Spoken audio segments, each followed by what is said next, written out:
Kabanata 101. Sa hindi kalayuan sa kanila ay isang grupo ng mga galit na mang-aasar na nakapaligid kina Leia at Linus. Isang galit na boses ang tumawag mula sa isang babae, "Ano? Aalis ka na lang ba ng ganyan? Alam mo ba kung gaano kahalaga ang mga damit na ito? Kaya mo bang bayaran? Dito mo sinusubukang makipagtawaran sa iyong paraan, ito ay katawa-tawa." Ang babae ay malamang na 25 taong gulang, na may kaakit-akit na mga katangian, eleganteng tindig, at mamahaling damit, ito ay nagpapahiwatig na siya ay hindi pangkaraniwan. Sa likod niya, isang tropa ng 7 ang nag-escort sa kanya. Ang kanilang mga ekspresyon ay mabangis, na may nakakatawang mga tono, hindi nila sineseryoso sina Leia at Linus. "This is outrageous, my lady." Natural ang katok sa isa't isa sa ganitong sikip ng mga pangyayari, tsaka, hindi naman tayo ang may kasalanan dito. Sabi ni Linus, inilagay niya ang sarili sa pagitan ni Leia at ng iba pa. "Wow! Sa tingin mo ba sinadya kong kumatok sa B*H na ito para masaya?"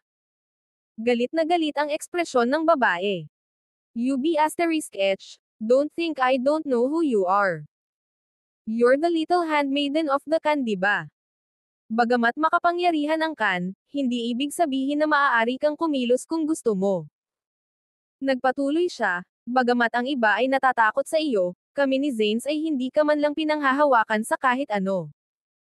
Bawat pangungusap na iniluwa ng babae ay mapang-asar, na nag-iiwan kay Leia na umiikot ang kanyang mga mata sa bawat komento. Gayunpaman, pagkatapos malaman ang kanyang background, hindi niya maiwasang manginig. Kung tutuusin, kahit si Linus ay hindi napigil ang umatras matapos niyang marinig ang revelasyon nito bilang isang Zane. Bilang ampon ng alkalde, naunawaan niya kung gaano katatag ang mga Zanes, kasama ang kanilang ugnayan sa Leeds. Maging si Bruce mismo ay nag-iingat. Gayunpaman, gaano man katibay ang kanyang background, hindi siya madaling gumawa ng paraan. "Tumahimik ka. How dare you?" Nang makita ang hamon ni Linus, ang mga gwardya sa likod ng babae ay humakbang pasulong, at pinasabog siya ng malakas na enerhiya. Sa isang iglap, naramdaman ng lahat sa paligid na sila ay itinulak pabalik.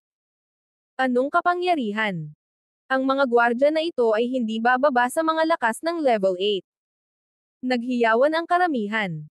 May problema ang batang iyon, siya ang tagapagmana ng Zane, si Opal, habang ang nakababatang iyon ay isang lingkod ng Khan. Kahit na malakas ang Khan, hindi sila maglalakas loob na saktan ang Zane sa isang utusan lamang. Nag-aalala ang karamihan. Tama. Iba talaga ang mga Zanes. Mukhang ang fiancé ni Opal Zane ay ang leads ng tagapagmana ni Celadon. Lalong tumindi ang debate ng mga tao, pinalakas nito ang kawalang hiyaan ni Opal. "How dare you challenge me? You insolent kids. Listen here, and listen to me now. Compensate me with 10,000 pieces or lumuhad at magmakaawa, baka mapatawad lang kita." Utos ni Opal. "Paano? Paano mo nagawa?" Mahinang wika ni Leia, hindi alam ang gagawin. "Lumuhad ka. Kung P*S mo ako, kahit ang Khan ay hindi ka mapoprotektahan." Utos ulit ni Opal, this time mas bastos. "Haha, ang mga Zane siguradong barbaric." May biglang tumawa. Ang sumunod sa pagtawa ay isang alon ng solid energies. "Sino pumunta dun?" Utos ni Opal. "Maestro." Sigaw ni Leia na nagulat nang makita si Zephyr. Nakahinga ng maluwag si Linus, alam niya kung gaano kahirap kalabanan ang mga bantay. Hindi siya sigurado kung kaya niyang kunin ang lahat. "Leia, okay ka lang?" Tanong ni Zephyr matapos niyang bigyan ng tingin sina Leia at Linus. "We're fine, thankfully you came in time." Napakalakas nilang lahat, sagot ni Leia. Tumanggo si Zephyr, at sinulyapan ang mga Zanes. "Oh. At dito ko naisip kung sino ito. Ikaw na lang ang Khan B***starred, Zephyr." Panunuyan ni Opal. Lumapit si Zephyr kay Opal pagkatapos. "What do you want, kid?" Tanong ng isang guard, saka mabilis na binantayan si Opal. "Don't worry, Zephyr's bought a B***starred. Mahigit 10 taon na siyang nagsanay at hanggang ngayon, walang kwentang B***starred. Isa akong lakas ng level 7 para sa pag-iyak ng malakas. Anong magagawa niya? Sabi ni Opal habang nakataas ang ulo. Tama ka, my lady, turuan natin siya ng leksyon. I wonder if the Khan are brave enough to come at us. Sabi ng isang Zane guard habang naglalakad ang iba pang guard papunta kay Zephyr. Kabanata 102. Napakatapang ng mga taga-Khan. They would dare argue with me over this B***H. She must be big before me today. Tingin mo ba na dahil lang sa natalo mo ang Sun, wala ka nang makakalaban? Pathetic. Napangisi si Opal. Ang guard ng Zane ay umungal, at sinugod si Zephyr. Ang kapangyarihan ng lalaking ito ay hindi maliit na bagay. Gayunpaman, ikinaway ni Zephyr ang kanyang kamay, at pinalipad nito ang lalaki. Bagamat isa siyang lakas ng level 8, paanong hindi niya tiniis ang ganitong suntok na nagmula kay Zephyr Khan? Ang Zane guard ay bumagsak sa lupa, tumalsik ng isang subo ng dugo, at nahirapang huminga. Ano? Imposible. Napabuntong hininga ang maraming tao sa crowd sa walang pakialam na depensa ni Zephyr. Walang sino man ang makapaniwala na ang Khan B***starred na si Zephyr ay maaaring madaling talunin ang isang lakas ng 8 antas. B***starred lang ba talaga siya? Maraming tao sa karamihan ang may ganitong kaisipan. Ito ba ang B***starred na kakasigawan ng lahat? Wow! Hingal na sabi ni Linus. Kahit alam niyang malakas si Zephyr, hindi niya alam kung gaano. Shoal. Ang mga natitirang gwardya ay umungal, at sinugod si Zephyr. Umalis ka na. Sigaw ni Zephyr, sa kanilignat ang Lightfoot. Sa isang iglap, ang dating matuwid na mga gwardya ay pinalipad ng hindi nakikita si Zephyr kaya kumikilos, bumagsak sa lupa na may mga subo ng dugo. With a huast, Zephyr appeared next to Opal. Ikaw. What do you want? I'm warning you, Zephyr. I am a Zane. If you're really going to strike me over this B***H, we will make sure the Khan are done for. Babala ni Opal, na may nakakatakot ng ngiti, alam niyang may bigat ang sinabi niya, pagkatapos ng lahat, ang mga gwardya mismo ay hindi passovers. Ikaw ay isang matalinong tao, Zephyr, sigurado akong hindi mo sasaktan ang mga Zane sa B***H na ito, nasugatan mo ang aking mga tauhan, dapat kang magbayad, kung hindi, kahit ang Khan ay hindi makakaligtas sa iyo. Napadiin si Opal nang makita ang pananahimik ni Zephyr. Naisip niya na nagsisimula na itong mapagtanto ang bigat ng kanyang mga aksyon. Hey! Chuckled ni Zephyr, mabilis na gumalaw ang kamay niya, and it sent a whoosh through the air. Nagulat ang lahat, sasampalin na ba ni Zephyr Khan si Opal Zane? Tumigil ka. Dumating ang isang galit na tahol, na sinundan ng isang malaking balto ng enerhiya na nakadirekta kay Zephyr. Gayunpaman, naputol ito ng isang malakas na sampal na umalangaw-ngaw sa buong kalye. Laking gulat ng lahat na naruroon na ang mga mata ni Opal ang pinakamalaki. Sinampal lang ba talaga ni Zephyr Khan si Opal Zane sa isang katulong na babae? Ito ay isang walang awa. Namula ang pisngi ni Opal habang hindi makapaniwalang nakatingin kay Zephyr. Sinaktan mo lang ako. Tanong ng lahat ng naruroon, hindi sila naniniwala sa kakulaitan ni Zephyr. So ano? Napangiti si Zephyr. Zephyr, you B***starred. You dare attack me over this B***H. Sigaw ni Opal. Dumating ang isa pang whoosh, muling naunat ang braso ni Zephyr, handang kumpirmahin ang kanyang pahayag sa isa pang pisikal na sagot. Tama na. Dumating muli ang tahol, sa pagkakataong ito ay sinundan ng isang lalaki na sumugod, ang kanyang enerhiya ay nagpasabog sa lahat pabalik ng ilang hakbang. Siya ay isang binata, mabilis at malakas, at nagpapadala siya ng mga shockwave sa buong lupa sa bawat hakbang. Noah. Wika ni Opal, namumula ang mga mata sa luha. Mabilis siyang sumubsob sa kanyang mga bisig. Huwag kang umiyak, ipaghihiganti kita. Sabi ng lalaki, habang tinatapik ang likod niya. Mabilis na nalock ang kanyang tingin kay Zephyr, at dahan-dahan siyang nilapitan, galit. Zephyr, ang tagapagmana ng Khan. Di ba iba ka? Alam mo ba kung gaano ako kagalit ngayon? Humingi ka agad ng tawad kay Opal, at lumuhad ang B*H na iyon at magmakaawa.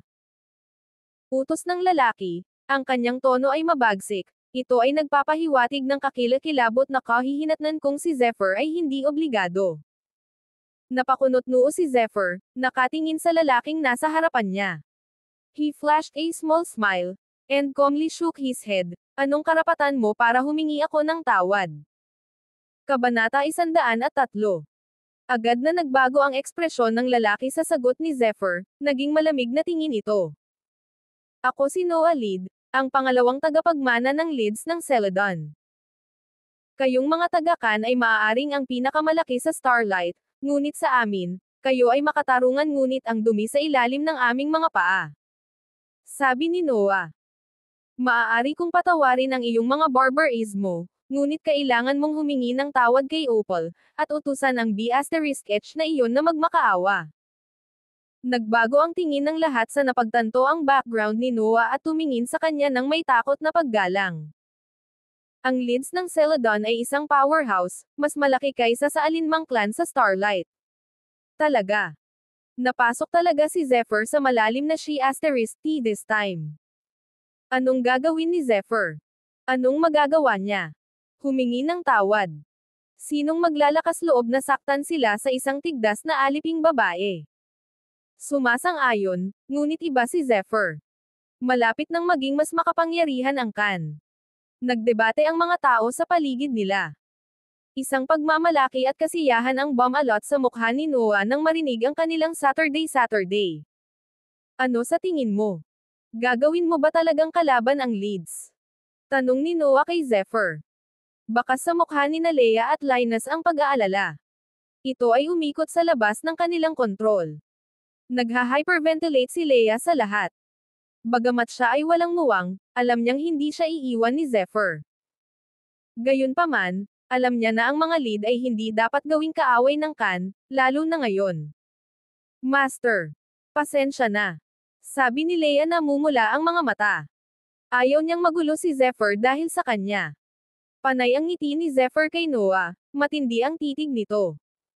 Same she*T friend, anong karapatan mo? Ano? Nanlaki ang mga mata ni Noah sa walang kwentang sagot ni Zephyr. Ang Leads ng Celadon ay isang mahusay na powerhouse. Maliban kung nabaliw si Zephyr, hindi siya mangangahas na saktan ang mga ito. Ngunit hindi iyon ang kaso. Hindi pa rin umaatres si Zephyr, sa katunayan, siya pa rin ang bastos gaya ng dati. Hindi napigilan ng tagapagmana ng Lead ang kanyang galit. Maglalakas loob ba si Zephyr na hamanin ang Leads? Masyadong walang ingat ang isang ito. Gaano man siya kalakas, hinding-hindi magiging mabuting pagpipilian ang pag-insulto sa Leads. Ngayon magbabayad ang Khan. Kakatapos lang ng Khan sa isang mahusay na labanan at sila ay lumalaki. Paano ito maiikli ni Zephyr, kung ganoon lang? Hindi mapoprotektahan ng Khan si Zephyr ngayon. Ang Leads ay isang bagong laro ng bola. Nagdebate pa ang mga tao, hindi sinasang-ayunan ang ugali ni Zephyr, may ilan pang nanunuya sa kanyang ginawa. Nice. Zephyr, you bold fool. Mukhang tuturuan ko ng leksyon ang Khan ngayon. Hayaan mong ipakita ko sa iyo ng eksakto kung bakit walang dapat manggahas na tumawid sa atin. Galit na galit si Noah, nang matapos niya ang kanyang pangungusap, sinimulan niya ang pag-atake. Napatapak siya sa lupa, at nabuksan iyon. Ang kanyang mga daliri ay biglang matutulis at matigas na parang mga kuko ng agila, umiikot ang hangin sa paligid niya. Inilunsad ni Noah ang sarili kay Zephyr, parang kidlat ang bilis niya. Mukhang siya ay isang lakas ng antas siyam. Para sa isa sa murang edad na maabot ang ganoong antas, ito ay nagsasabi ng kapangyarihan na taglay ng mga Leads. Maraming mga pinuno ng Starlight ang hindi pa nakakaabot ng ganoong kapangyarihan. Kabanata 104. Nang makitang umatake si Noah, nagbago ang ekspresyon ni Leia. Linus, protektahan mo si Leia. Utos ni Zephyr. Ako sa ito. Mabilis na tumanggo si Linus, habang ipinangako niya ang Khan. Lumuhad. Napunit sa hangin ang malatalon na mga kamay ni Noah nang lumikha ito ng nakakapunit na tunog. Wala kang karapatan. Humalaklak si Zephyr, at sinalubong ito ng kanyang kamao. Hindi masyadong pinapahalagahan ni Zephyr si Noah Lead, alam niyang makakalaban niya si Agils nang walang masyadong problema, lalo na ang strength ng level 9. Layuan mo. Isang suntok ang ibinato ni Zephyr sa mga talon ni Noah. Nagsalubong ang kanilang mga suntok, at nagpadala ito ng shockwave sa lahat ng dako. Ang lakas ng kanilang sagupaan ay pinilit na bumalik sa mga nanonood, ang ilan ay dumura pa ng dugo. Matindi ang kanilang labanan. Biglang tumigil sina Zephyr at Noah nang magsimula sila, ang bawat katawan nila ay dumausdad sa lupa, palayo sa isa't isa. Nag-aalalang tinitigan ni Noah si Zephyr, mukhang hindi lang siya ang batang lalaki. Naiinggit siya nito. Nasayang niya ang karamihan sa mga mapagkukunan ng lead sa kanyang pagsasanay.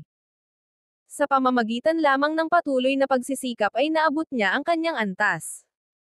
Gayunpaman, dito nakatayo si Zephyr, isang batang lalaki ng maraming taon bilang kanyang junior na tumugma sa kanyang kakayahan. Dapat ko siyang patayin, naisip ni Noah. Zephyr felt his killing intent. Oh, now you want to kill me. Hindi niya inaasahan na darating sa ganitong sukdulan ang kanyang kalaban. Mukhang wala siyang pagpipilian. Napabuntong hininga si Zephyr, at dahan-daang inipon ang kanyang lakas. Magaling ka, bibigyan kita niyan. Pero sobrang sama ng loob ko ngayon, at kapag naiinis ako, pumapatay ako. Banta ni Noah. Tumahimik ka at lumaban. Sagot ni Zephyr. Mamatay.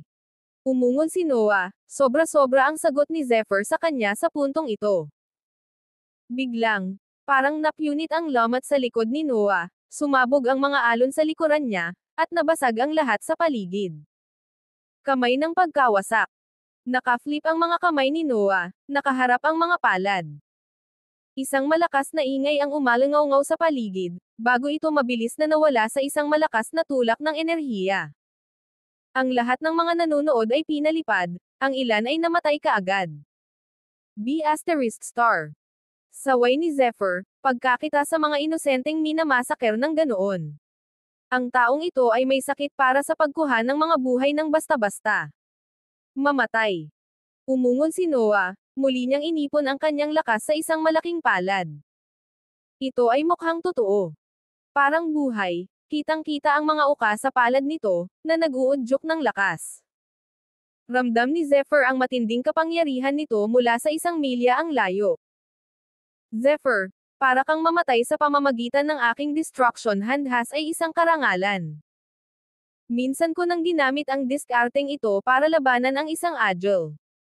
Kabanata 105. Ano? Napabuntong hininga si Linus. Madaling durugan ng Agil ang anumang lakas. Kahit na ang pamamaraan na ginamit ni Noah ay sapat na upang tumugma sa isang Agil, ang kapangyarihan nito ay hindi mailarawan. Tumakbo. Sigaw ni Linus kay Zephyr. Destruction hand. Ha! Tumawa si Zephyr, at tumayo. Malakas nga si Noah, sa kasamaang palad, wala siyang karapatang magyabang. Isang kislap ng talam ang dumaan, walang makapagsabi kung kailan at saan iginuhit ni Zephyr ang kanyang talam, ngunit bigla itong lumitaw sa kanyang kamay. Ika-6 na slash. Ang espada ni Zephyr ay gumagalaw sa lakas, pagkatapos ay bumaril ito kay Noah. Ang talam nito ay nag-vibrate ng lakas, ang mga kasunod na larawan ay tinusok ng talam ang palad, at pinasabog ito ng malakas, tinusok nito ang mga depensa ng palad. Paano? Aylap ang ekspresyon ni Noah, tumatalon mula sa hindi makapaniwala hanggang sa takot. Ang kanyang pamamaraan ay isa sa kinatatakutan ni Agils. Bagamat bata pa si Zephyr, mas mahina siya sa kanya ng isang antas, paano niya nawasak ang kanyang kamay. Natigilan si Noah, gulat pa rin. Gayunpaman, hindi tumigil doon si Zephyr, nang mawala ang kamay, sinugod niya si Noah. Paano kung siya ang alibughang anak ng mga lead? Ang sinumang maglakas loob na tumawid kay Zephyr ay hindi magtatapos ng maayos. Sa isang dagandong, ang talam ay sumayaw sa hangin. Hindi. Sakto namang nakabawi si Noah para magprotesta, Zephyr. No. No. Bago pa niya matapos ang kanyang pangungusap, Natusok ng espada ni Zephyr ang kanyang bituka, at dahil doon, naputol ang kanyang pantog dahil sa isang twist ng kanyang talam. May. Napasigaw si Noah sa matinding paghihirap. Ang lakas ng loob mo. Isang dagandong ang dumating, na sinundan ng paghuhugas ng lakas. Napailing si Zephyr, at naramdaman niyang bumagsak ang kanyang katawan. Ang umatake ay isang agile, naisip ni Zephyr, na nagsasabi na sila ay hindi bababa sa 2 beses na mas malakas. Hindi siya makagalaw, nakulong si Zephyr. Ha! Dahil maliksi ka hindi ibig sabihin Jack. Sigaw ni Zephyr. Ipinadala niya ang enerhiya sa kanyang kaliskis na nagpadala ng draconic might sa buong katawan niya. Kasabay nito, itinutok ang ilan sa kanyang espada. Walang lugar ang Starlight para sa mga katulad mo. Dumating ang isa pang boses, sa pagkakataong ito ay sinundan ng isang lalaki, na hamarang sa pag-atake na inilaan para sa Khan. Nagsagupaan ang 2 kapangyarihan, na nagpapadala ng mga shockwave sa lahat ng dako. Ito ay isa pang agile. Nang tumira ang alikabok, 2 lalaki ang maaaring lumabas, isa sa harap ni Zephyr, isa pa, si Noah. Ama. Tumawag si Linus. Nakita ang lalaking nasa harapan nila na walang iba kundi si Bruce Starr, ang mayor ng Starlight. Ang lalaking nagpoprotekta kay Noah gayunpaman, ay isang matandang ginoo, na galit na tumingin kay Zephyr at Bruce. How dare you, Starr? How dare you intervene in Celadon business? Kabanata 106. Walang respeto ang matandang lalaki kay Bruce. Ikaw pala, isang Celadon, ang pumasok sa aking bayan at nagdulot ng kaguluhan. Wala ka bang asal? Sa tingin mo ba ay wala ako? Ikaw ay walang iba kundi isang kinatawan ng Celadon, hindi ba, Lead? Tumahol si Bruce. Sir, sinira ng B***starred na ito ang. Hindi ko na kayang lumaban. I'm nothing. Umiyak si Noah, ang kanyang mga ekspresyon ay may hangganan na lumuluha. Inabot ng matanda sa Lead, ipinatong ang kanyang kamay kay Noah, at inilabas ang kanyang lakas. Ngumisi siya, tama si Noah. Wala na siyang silbi ngayon, wala na siyang kakayahan para i-channel at gamitin ang kanyang energies. Si Zephyr ay tumama sa isang mahalagang channel, at sinira ito. Gaano man kalakas o pinagpala si Noah, hindi na siya maaaring gumanap bilang isang mandirigma, at ipatawag ang kanyang lakas. Gaano man kalakas ang leads ng Celadon, si Noah ay nawalan ng dahilan. Tanging ang mga medicine men ng mga magagaling na akademya at ang kanilang mga fabled poultices ang maaaring makatulong sa kanya ngayon. Sa kasamaang palad, hindi kayang bayaran ng leads ang gayong luho. Lalo pang napangiwi ang matanda. Iniwan niyang nag-iisa si Noah saglit, at bumalik lamang siya upang makita siyang baldado. Ang responsibilidad ay sa kanya pagkatapos, ang kanyang ulo ay sumasakit sa pag-iisip na iulat ito pabalik. Pagkatapos ng lahat, ginugol ni Noah Lead ang karamihan sa mga mapagkukunan ng lead upang makamit ang kanyang lakas. Para siya ay mawalan ng lakas, ang mga lead ay walang alinlangan na mabigat na parusahan siya. Ang pag-iisip tungkol dito ay labis na ikinagalit ng matanda. Bumulwak ang matinding enerhiya mula sa loob, at pinalibutan siya. He glared at Zephyr while he stated, "You insolent fool.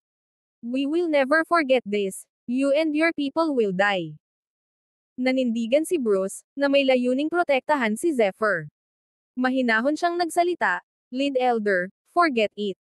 This is Starlight. As long as I'm here, the leads shall never run amok." Umiling ang matanda, "Oh Bruce, hindi mo ba alam?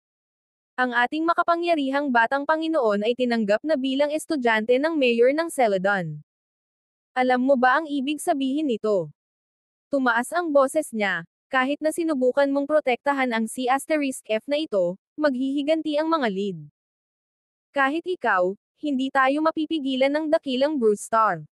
Hindi yan ang dapat mong sabihin." Si Bruce ay nanatiling matatag. "Pagsisisihan mo ito, Starr." Nagmura ang matanda sa lead. Mabilis siyang sumenyas ng pag-atres dahil naiintindihan niya na siya lang ang walang laban kay Bruce. Kahit na si Zephyr ay maaaring maging mahirap para sa kanya, Ang bata ay may kasanayan sa espada na ganap na nasa ibang antas. Sir, kailangan mong ipaghiganti ang fiancé ko.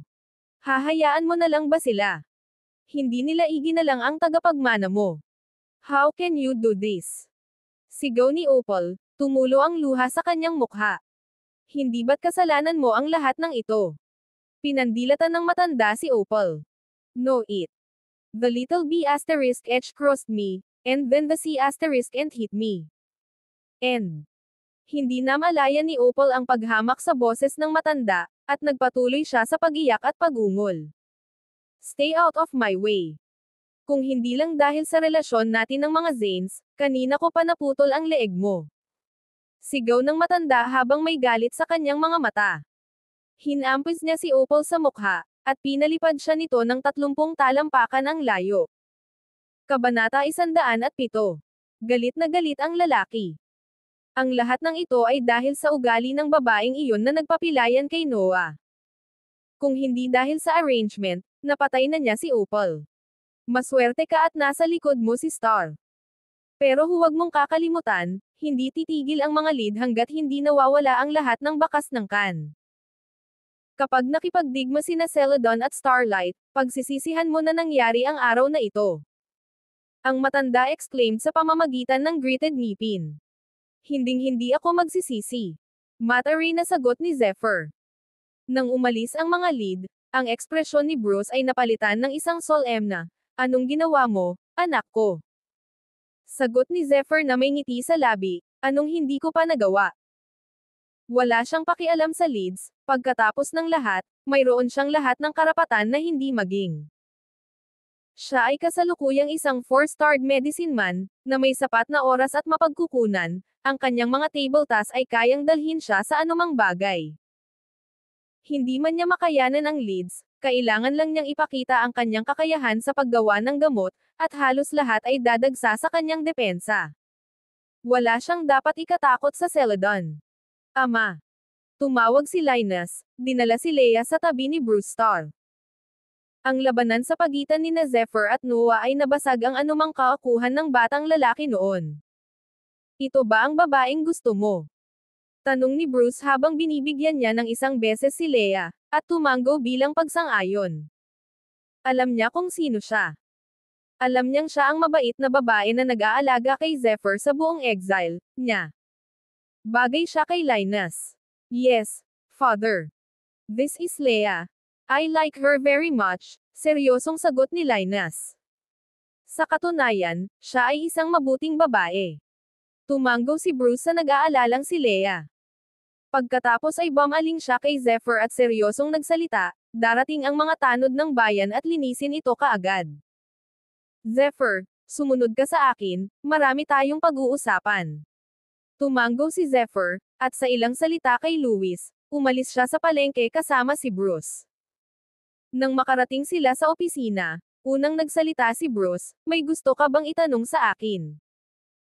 Tumanggo si Zephyr at sumagot, "Oo." Nang umalis ang pinuno ng lead, ano ang ibig niyang sabihin sa digmaan sa pagitan ng mga lungsod? Nang marinig ito, naging dahilan ng pagtawa ni Bruce. Kahit hindi ilabas ng B***starred na yan, maya-maya pa ay napag-usapan na kita. Nagpatuloy siya, "Ang digmaan sa pagitan ng mga lungsod ay magiging napakalaki, gusto kong talakayin ito sa kanina, ngunit dahil dinala ito ng elder ng lead, sa palagay ko ay maaari kong ipaliwanag ang higit pa ngayon." Lalong naging malungkot ang ekspresyon ni Bruce. Ang digmaan sa pagitan ng mga lungsod na kanyang tinutukoy ay hindi lamang isang maliit na away sa pagitan ng Starlight at Celadon. Sa katunayan, isa itong napakalaking intercity tournament na ginaganap sa bawat lungsod, isang kaganapan na nagaganap isang beses bawat 20 taon. Nagpatuloy siya, bawat lungsod sa dinastiyang Ahi ay magpapadala ng isang kinatawan sa labanan, at para sa Starlight, ang kinatawan na iyon ay ikaw, Zephyr. Ako. Kabanata 108. At saka, nandoon ang mga akademya. Kapag na-scout ka nila para sa enrollment, it's all a bed of roses from there. Once you're enrolled into the academy, they will hold your king and country in interest, thus, protecting you. That's why many of them had sent for their best representative, paliwanag ni Bruce. Tumango si Zephyr sa balita. Sa kanyang nakaraang buhay, malayo at malawak ang kanyang nilakbay, alam na alam niya ang aspetong ito.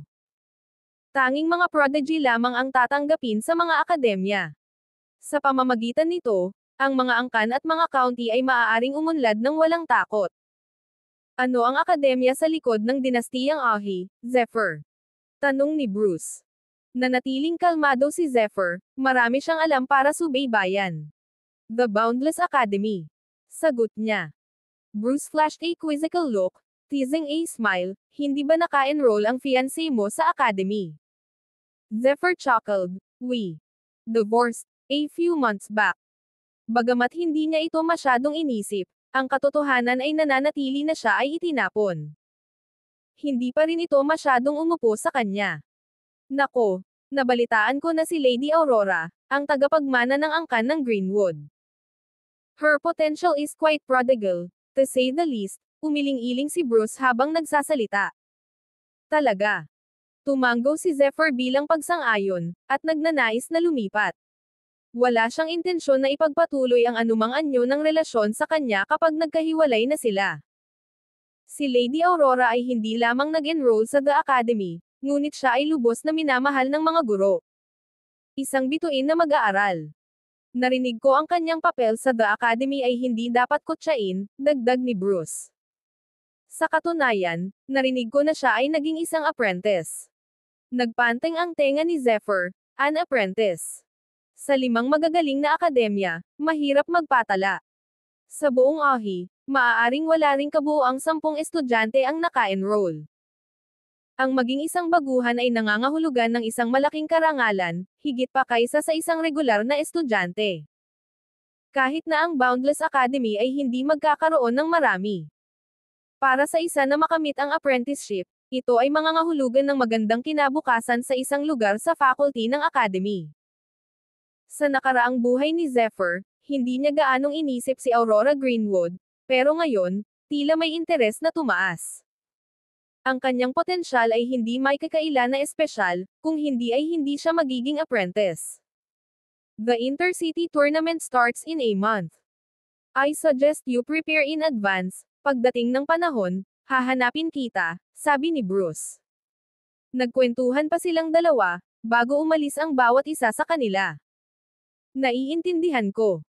Ngumiti at tumango si Zephyr bago siya lumabas ng opisina. Siya ay nasa sabik, sa kanyang nakaraang buhay, wala siyang pagkakataon na maging kwalipikado, sa katunayan, halos hindi siya nagkaroon ng pagkakataon na isaalang-alang ito. Aurora Greenwood, mukhang magkikita pa tayo. Napangiti ng mahina si Zephyr, umiling. Sa kanyang pagbabalik, iniulat ni Zephyr sa Spout ang tungkol sa pag-uusap nila ni Bruce. Maaaring isa lang ang tigre sa bundok. Kami na lang ni Zanes ang natitira ngayon sa Starlight. Kahit na nag-improve pa kami tulad ng dati, may relasyon ang Zanes sa Leeds, kaya siguradong hindi na sila nahuhuli. Maya-maya, makikipag-ugnayan tayo. Sabi ni Spout. Gayunpaman, gaano man kalakas ang Leeds, hindi tayo dapat mabahala. Total, nasa likod natin si Skyfall, at ilang trump card. Tumango si Zephyr, talaga. Kahit na sino ang mga kalaban, ang kan ay palaging lalabas sa tuktok. Zephyr, maganda ang ginawa mo. Kung hahayaan natin ang mga Zanes na gawin ang gusto nila, mababa ang tingin ng lahat sa atin. Alright. This reminds me, inayos na ang weaponry and skill books na kinuha natin sa Sun, would you like to take a gander? Kabanata 109. Mga sandata. Si Zephyr ay hindi masyadong interesado sa mga kasanayan at diskarte, ngunit nang marinig niya ang tungkol sa mga armas, napukaw nito ang kanyang interes. Pagkatapos niyang umalis sa Spout, pumunta siya sa mga can vault. Ang mga vault ay napakalaki, pinalamutian ng husto sa loob at labas, ito ang pinakamahalagang asset ng can. Nang makarating siya sa vault ng mga armas, nakaramdam si Zephyr ng matinding kaguluhan na dumating sa kanya. Sa kanyang pananaw, may iba't ibang armas, mula sa maliliit na kutsilyo hanggang sa malalaking tungkod, sapat na para sa bawat tao na magkaroon ng isa. Ang bawat sandata ay isang tanawing makikita, kumikinang sa liwanag. Ang kanilang mga halaga ay hindi nasabi, walang alinlangan na kasing ganda ng mga host. Higit sa lahat, ang bawat sandata ay lubos na pinagnanasaan at nasubok sa kasukdulan nito. Isang espada. Kinuha ni Zephyr ang isang espada na isang longsword. Isang paborito niya, sa katunayan. Bilang isang mandirigma, hindi lamang niya dapat sanayin ang kanyang katawan at isip, kailangan niya ng kasamang sandata. Ang isang mahusay na sandata ay maaaring palakasin ang kanyang sari-sari na kapangyarihan. Inikot ni Zephyr ang kanyang kanang kamay, ipinadala ang kanyang enerhiya sa talam, pinayagan itong mag-vibrate at tumunog. Ang talam na ito ay cool, ngunit ito ay masyadong mabigat upang hawakan. Lumipat siya sa isa pa at hinawakan ang mga ito sa kanyang mga kamay. Ang isang ito ay kasing liwanag ng balahibo, ngunit ito ay masyadong manipis. Mas bagay ito sa mga babae.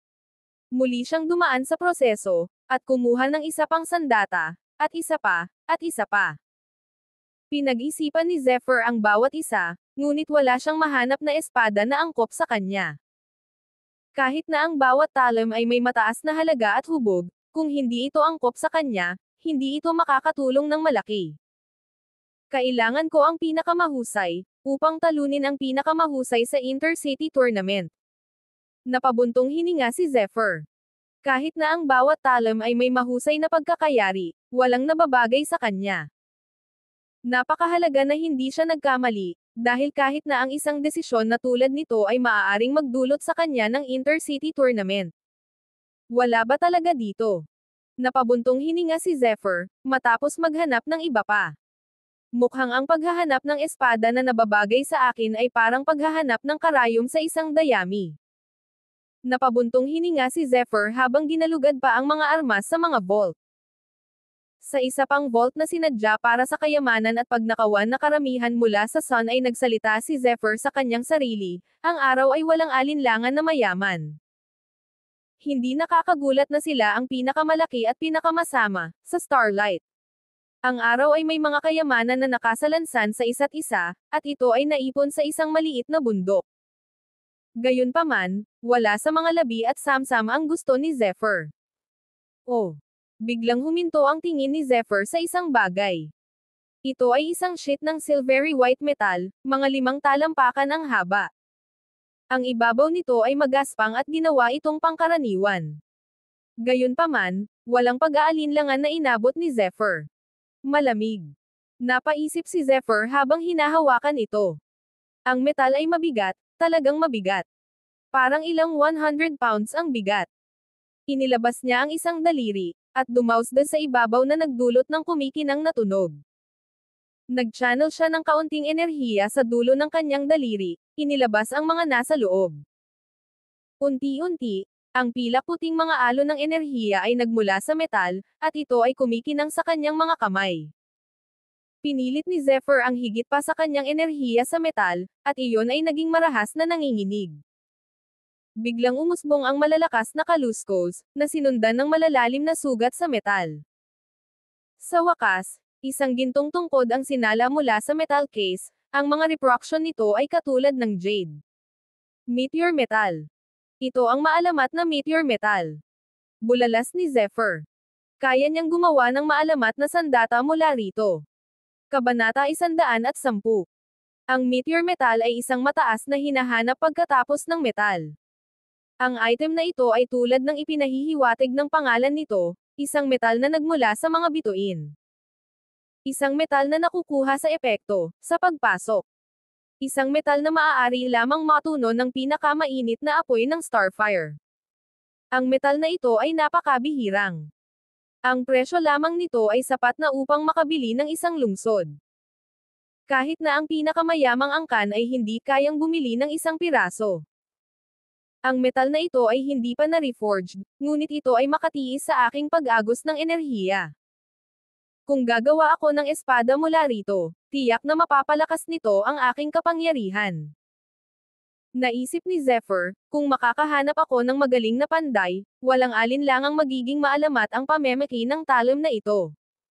Ang natalong pag-ungol ni Zephyr ay napalitan ng kagalakan. For some reason, inabangan pa niya ang Intercity Tournament. Si Zephyr ay nasiyahan sa kanyang pagbili, ngunit ang metal ay napakabihirang, at walang karaniwang panday ang maaaring pekay nito. Kung ang metal ay puwersahang pamemeki, ang paggawa ng sandata ay lubhang makompromiso. Ito ay magiging isang malaking pag-aaksaya para sa tulad ng isang pino at pambihirang mineral. Ginugol niya ang pagpapabuti ng kanyang mga araw sa paghahanap ng isang panday na may sapat na kasanayan upang maasa ang kanyang metal. Sa ibang pagkakataon, abala siya sa paggawa ng mga table tasks para pakainin ang kanyang mga mounts. Pagkaraan ng 10 araw, nagulat si Lewis kay Zephyr, "Panginoon ko. Ang mga shadow mares na binili mo ay hindi lamang pinasigla mula sa iyong mga table tasks, ngunit ang mga ito ay pinahusay na sari-sari." Sa wakas ay naunawaan na ni Lewis kung bakit nag-abala si Zephyr na bilhin ang mga walang kwentang mares na ito, pagkatapos ng lahat ay personal niyang nasaksihan ang kanilang dramatikong pagbabago. Mabuti. Tumango si Zephyr, nasiyahan sa kanyang trabaho. Ang mga tabletang ipinakain niya sa kanila ay espesyal na ginawa upang palakasin ang lakas ng hayop. Ngayon, ang kanyang mares ay puno ng lakas, at espiritu. Tinansya ni Zephyr na ang kapangyarihan ng isang mare ay katumbas ng lakas ng isang antas ng 5. Panginoon, naniniwala ako na kung ibebenta namin ang mares na ito, kikita kami ng malaki. Akala ko maraming kapangyarihan ang maaaring dumating para sa mga sanggol na ito. Sabi ni Lewis. Ibenta mo sila. Natatarantang tanong ni Zephyr. Malaki ang kanyang ginawang pagsisikap na pabutin ang mga mares na ito, bakit pa siya mag-abala na ibenta ang mga ito? Ayaw mo bang ibenta ang mga ito? Tanong ni Lewis, nagtatanong. Hindi. Magagamit sila sa akin. Sabi ni Zephyr habang nakangiti. Ang Khan ay makapangyarihan na ngayon, higit pa kaysa dati, na opisyal na naitatag ang kanilang katayuan. Gayunpaman, kulang sila ng tamang puwersa. Sa kanilang unang pag-atake, ang Khan ay dumanas ng maraming pagkalugi sa kamay ng araw. Upang makabawi dito, nilayon ni Zephyr na magtatag ng puwersa para sa Khan. Ano? Khan Riders. Ang mga pinuno ng Khan, kasama na si Spout, ay nagulat sa mungkahi ni Zephyr. Oo, Khan Riders. Hindi natin kailangan ng masyadong marami, ngunit dapat ay katangi-tangi sila. Sila ang magiging mga sibat na tatusok at pumutol sa ating mga kalaban. Dahan-daang sabi ni Zephyr. Ito ay zero pakinabang sa Khan. Tila kulang pa rin ang Khan ng ilang firepower bago nila ganap na patatagin ang kanilang sarili bilang matibay na mga haligi. Napagtanto ni Zephyr na kapag nakapasok na siya sa isang akademya, wala na siya sa paligid para bantayan ang mga usapin ni Khan. Sa makatuwid, sa puwersang ito, ang Khan ay magiging mas ligtas.